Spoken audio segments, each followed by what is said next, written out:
welcome to this, and this, of course, will be my Bash review. It's the Great American Bash. I don't give a fuck what the WWE says, even though I hate saying that, because this was a good pay-per-view. Not a great pay-per-view, saved by one match, but before we get there, yes, we're going to start this off, because I know this will probably get more views than any other videos. Yes, I do have some videos planned for this week. I hope. I know I keep saying that. I know I don't keep delivering. I suck. What can I say? Anyways, just wanted to start off by this. Every year I have done a video on, YouTubers that I recommend as far as pro wrestling related channels. And I want to do that again. Now, here's the thing. Before people start typing, you need to recommend this guy, you need to recommend this guy. Stop. Stop right now and listen to what I want to say. That's what I want, is I want you guys to recommend stuff. Wait. Don't start typing yet. Don't start making comments. Stop. Mail them to me here on YouTube. Do not comment on the video, because if you comment on the video, I won't read them. That's just how it is.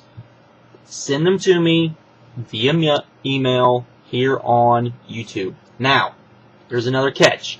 There's two catches. I want anyone that recommends somebody, title it recommendations, send it to me, send me 5. No more, no less.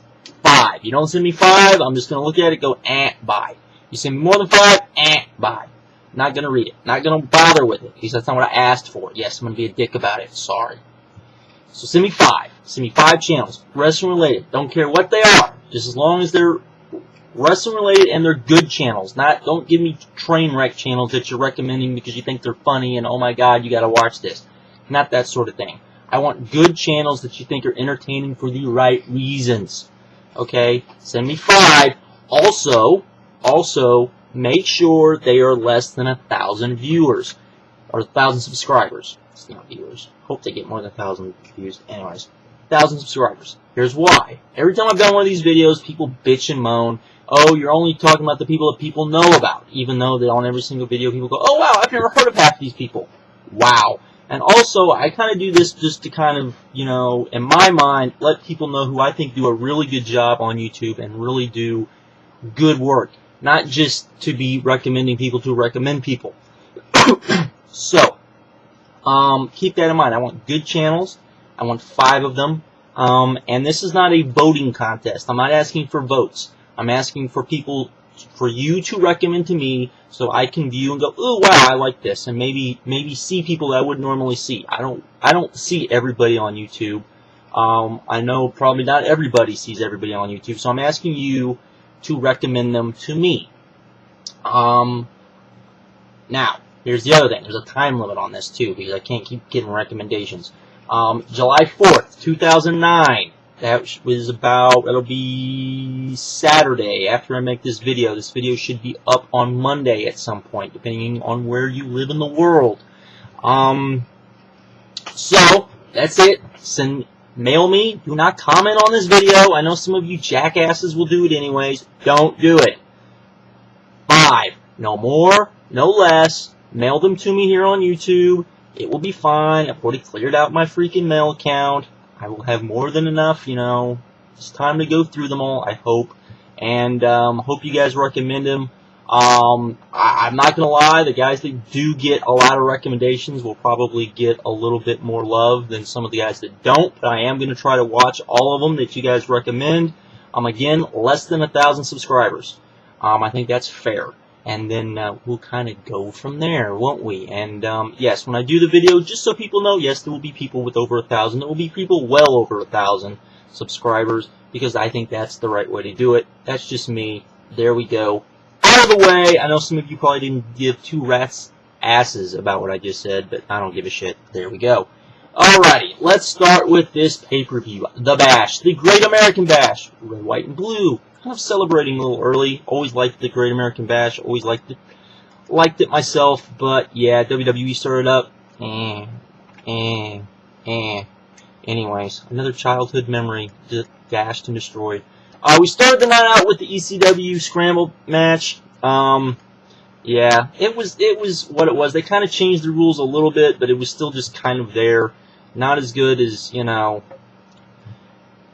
it's an interesting concept. It never comes off probably as good as it should have been. Why, Mark? Yeah, this was okay. There were a couple of good spots. Christian looked good. Swagger looked good. Why couldn't we got Christian, Swagger, Dreamer, and couldn't Bourne or somebody young, Mark Henry? Come on. Anyways, this was okay. It was non-offensive and led to a great and wondrous match called Chris Hero. Chris Jericho versus Rey Mysterio Jr. Title versus mask for the Intercontinental title, or Rey's mask. This was awesome. This was great. This is why you watch this pay-per-view. This is pretty much the only, well, it's not the only reason, but it's the main reason why you watch this pay-per-view. This was all sorts of awesome. I definitely recommend this. This was the show. Too bad it happened so early in the show, but it was what it was. So there we go. What it was, I guess. It was, the ending sequence was very good, with Rey basically being demasked, but he had a little surprise for Chris Jericho and had another mask underneath, which cost Chris Jericho the match, which led to another match down the card. But this was awesome. Both guys were flying around doing awesome moves. This was just awesome. You need to see this match, bar none.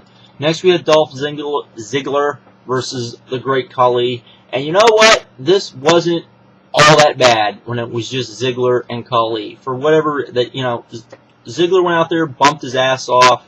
Khali was doing what Khali always does. But Ziggler was getting a not so bad match out of Khali, and then they ruined it. Kane came down. Yes, I guess we're going to get Khali and Kane yet again. Whoop-de-fucking-do. And, yeah, that was fun. Then we got, for the Unified Tag Team Championship, we got Carlito and Primo versus Legacy. And then, for a surprise, we got Edge versus Jericho. As a tag team, they came out. It set this up throughout the promos of the show. Edge wanted to be on the show. Jericho wanted a rematch for the title. Vince McMahon told Teddy Long he needed to make an impact or he'd be fired. So Teddy Long put Edge and Jericho in this match in a triple threat for the Unified Tag Team titles. This was not as good as you would expect, but as it was kind of, I don't know, there was just something missing. But it wasn't bad. It was actually almost good. Was fun. They played the whole, would Edge and Jericho even get tagged in? It didn't even look like. But it was an entertaining, just kind of filler match, it felt like, which it should have been better than that. But it was, I guess, what it was. Then we got Melina versus Michelle McCool. This was okay, which is probably saying a lot for, a Divas match. And, yeah, it was just kind of there. They hit some pretty cool spots. Melina did all her little bendy spots. It was what it was. Wasn't totally offensive. Then we got CM Punk versus Jeff Hardy. This was a lot of fun. They continually, set up the seat. Was CM Punk heel? Was he not heel? The crowd was definitely against Jeff Hardy. And amazingly, by the time we ended this, CM Punk, I think, is more heelish now, but is as over as he was when he teamed with, when he got the bigger pop than DX at Survivor Series. I think he's back to that kind of level now because of this match. They went out, they had a good match. It was kind of underwhelming. Wasn't, I think, the match people thought they were going to have. But then came the end. And Jeff Hardy hit the Swanton on CM Punk. The ref counted 3, but CM Punk's leg was under the rope. And so the ref restarted the match. Jeff was very upset. The title had been snatched away from him again. Then they wrestled a little longer. CM Punk put Jeff up for the go to sleep. Jeff elbowed him in the eye.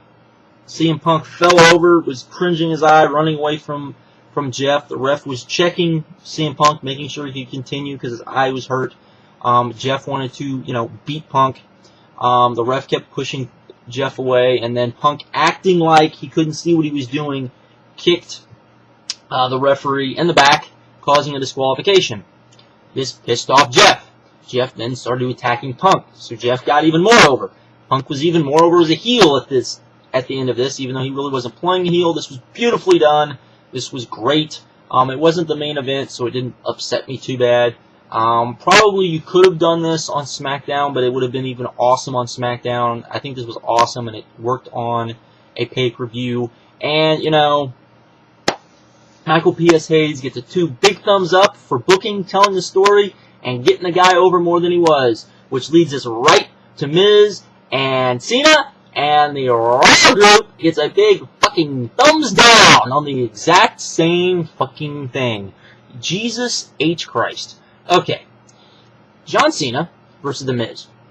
Most of us have watched, if you've been able to trudge through Raw recently, have seen The Miz, seen him being elevated a bit. Seeing this feud kind of escalate, where, you know, The Miz was calling out Cena, The Miz was getting over, The Miz was being wonderful, The Miz was over because he was using, you know, John Cena as kind of cheap heat. And it worked good, and it looked like Miz somehow had caught fire. They get in this match, and it was kind of like, well, how are they going to book this? Well, Cena pretty much dominated most of the match. They did let Miz kind of come back and actually start to look good against John Cena. And then they totally blew it at the end and had Miz take an attitude adjustment and then take the STFU and tap out like a little crybaby, making him look like a complete geek. So basically, unless Miz goes out and cuts a killer promo and the fans still buy into him, and he's still going to have to cut a killer promo, even if the fans still buy into him, still to be over, he's not going to be over. And then and there's a chance he could go out there and cut a really good promo and still not be over because the fans don't care, because they're like, who cares? He doesn't belong in the main event. He's not a main eventer. The WWE just showed us not to care about the guy. Same thing that's happened every fucking time someone catches fire and they're like, oh, well, we don't want him in the main event yet. Or whatever reason. I don't know. This was stupid. This was moronic. This is what we get on Raw. Time and time again. Jeez, just crappy, crappy crap. Then we had Randy Orton versus Triple H. After the tag match, Legacy kind of split with DiBiase leaving Legacy, apparently. And so Orton felt like he was going to be by himself. He wanted them to both all attack Triple H because, you know, Orton can't beat Triple H by himself. And so we go to these 3 stages of hell. The first one, the first stage went to Randy Orton because Triple H intentionally got himself disqualified, beat the crap out of Orton with a chair. This was pretty good. This was like, oh wow, this is kind of inventive booking. But this was just, it was like every other, this was a good match. It was not as good as the match that was on Raw. Not nearly as good as the one on Raw, but it was good. And then we got Triple H beating Orton. Then we got the stretcher match. The stretcher match was okay, except that this was your basic Triple H booking garbage that I can't stand with him. You know, he loses a stretcher match, yet at the end of the pay-per-view, he's the one standing and his music is playing and everybody else is knocked out cold. Way to go. Anyways, and people wonder why, you know, WWE can't create new stars. I don't know why. Anyways, not the greatest thing in the world. Not the greatest pay-per-view in the world. I'm going to give it a 7.25 just on the Jericho Mysterio match and the Punk Hardy match.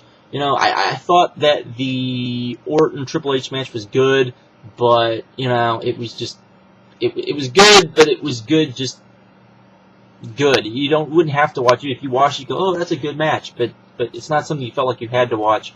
Where I think CM Punk and Hardy, on the other hand, even though it was good because of the screw job and it really wasn't probably the type of match I expected, was probably something that was a little more needed to be seen type of thing. But so I'll give the pay-per-view that. It was kind of what it was. There is that. Oh, I guess I should talk about that too, because we had a former WWE star on a pay-per-view that was actually better than this, even though it shouldn't have been. which was the Bobby Lashley-Bob Sapp fight for anybody who's an MMA fan. I'm sure not a lot of people watched this because they thought it was not going to be very good. The show itself the fights were all good and fun and were very enjoyable and had a fun time watching the fights. The commentating was comical at best. The production values were even more comical at best, and the guy doing the ring announcing was absolutely wretched, and the referees probably almost got a guy killed. So, yeah, all of that sucked. But the fights were good. They were the only thing good on the show, which I guess matters because that's why you watch it. But if you happen to see it somewhere and you see it to download or something, I'd recommend checking it out. The whole show, actually, the main event wasn't all that great, but the rest of the show was actually a lot of fun. Not great MMA from a technical standpoint, but it was fun from just a, watching and enjoying it standpoint. So there was that. But anyways, I guess that is it. Again, if you want to send recommendations, email them to me on YouTube. No comments here, no comments on my page, no comments anywhere like that. Just email them to me on YouTube. With that, I'm out. Have a good one. Later.